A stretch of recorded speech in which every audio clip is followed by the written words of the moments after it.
So over the past few weeks I've been putting videos up talking about scales, different scale positions, 3 notes per string scale versus cage scales, and how you find root notes, how you find different note functions in these scale positions going up and down the neck. And what's been good is that's generated a good amount of conversation with various people over email and Twitter, just asking questions about this. One of the topics that keeps coming up though is modes. People get confused about modes.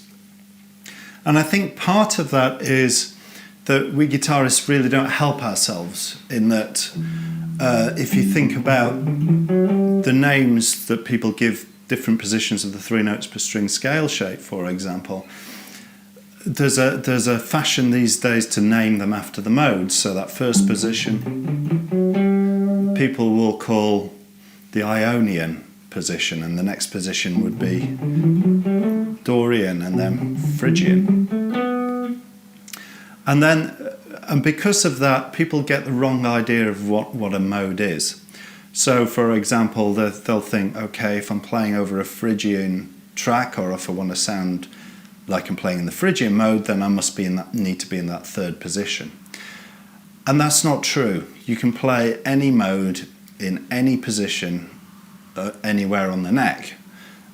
No one position of the 3 notes per string scale shape is any better or worse than any other for playing any mode. So for example, there's a Phrygian scale on the third position, and I can play exactly the same scale in the first position. And actually there's value in playing it in that first position, because I've got access to 2 notes below that root note as well.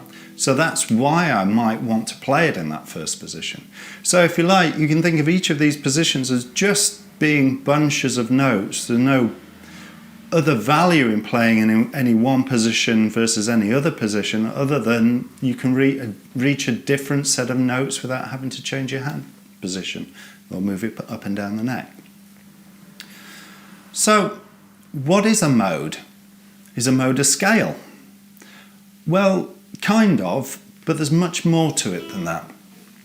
And an analogy is this. If you imagine I wrote down all the letters of the alphabet, A to Z, and then I asked you, is that English? Well, kind of, but I can write German words with that, and I can write French words with that, and I can write Spanish words with that as well. So it's not until I actually create some words and phrases and sentences that you can really say whether I'm writing in English or French or Spanish or German. And the same's true with modes as well. So it's not just about the scale. The scale, if you like, is just a bunch of notes. It's not until you create phrases, it's not until you create harmony, it's not until you establish where that bass line, that bass note is. It's not until you put some emphasis on that that you really turn a scale into a mode. And there was a great question, great follow-up question actually, and it was this. So if I had a backing track that was in C major, so it had a C major chord line and it had a C bass on that as well, but I decided to play D Dorian, what mode's that? Well, the mode continues to be C major, or C Ionian if you want to give it its modal name. Playing D Dorian doesn't change the modal nature of the music that you're creating. If the bass line and if the harmony is emphasizing that C major tonality, that C major key center, tone center, then that's the mode that you're playing in.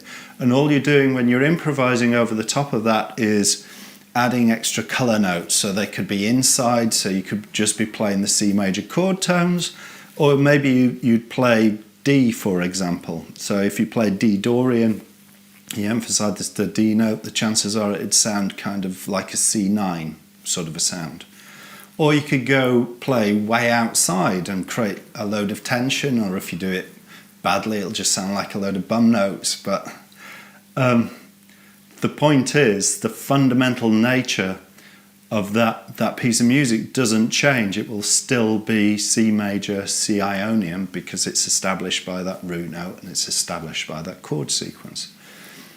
And so that's a good way of really trying to understand what modes are, is to go on YouTube and download a few backing tracks, a few modal backing tracks, a different tempo, different key centers. But just, if you listen to 3 or 4 different Dorian backing tracks, for example, there's a common sound to them all, which makes the Dorian sound Dorian and sound different to the Phrygian and sound different to the Lydian. So can you start to internalize that? Can you get that feel of that difference in the sound?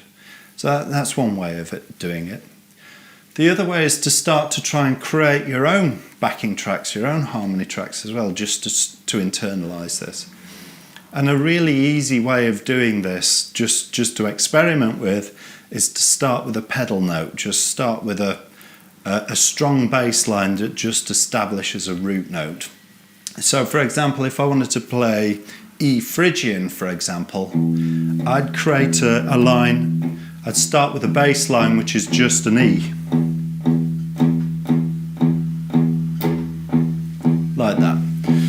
So all I've done is I've just grabbed the bottom E string. Now I want to make this Phrygian. So the Phrygian mode is a minor mode. So the root chord is E minor. So if I create a chord sequence that uses an E minor chord, I'm establishing that this is a minor tone center, if you like. But just playing E minor doesn't really establish whether it's Dorian, Aeolian or Phrygian. You need to add other harmony as well. So the next thing to do is to think about what are the notes that are in the Phrygian mode that are unique to the Phrygian mode. And one of the most important ones is the flat 2. So in the Phrygian mode, you play F natural rather than F sharp, and that's one of the defining characteristics of the Phrygian mode. So have a think about what chords include an F natural and that have all of the notes within the chord are notes from the Phrygian scale. So there are 3 triads. There's B diminished, there's D minor, and there's F major. So all of these chords over that E root are defining this as a kind of a Phrygian sound. So if I just create a simple line which is just alternating between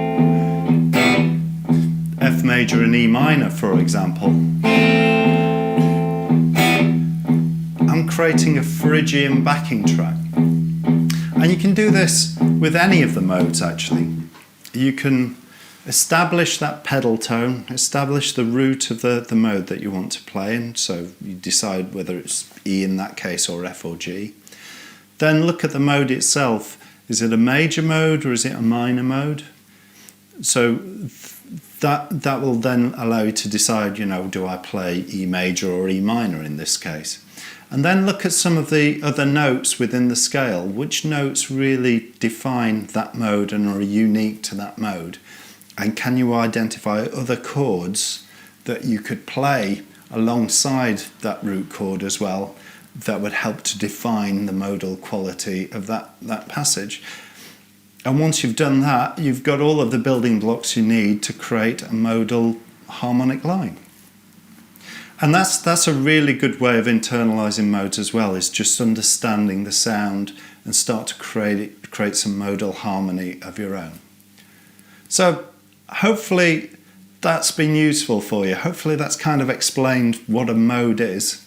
Maybe in a future video I can talk about improvising over the modes as well. But I think if you can internalize harmonically what's going on, you're going a long way into understanding what a mode is. So hopefully that was useful for you, and we'll chat next time. Goodbye.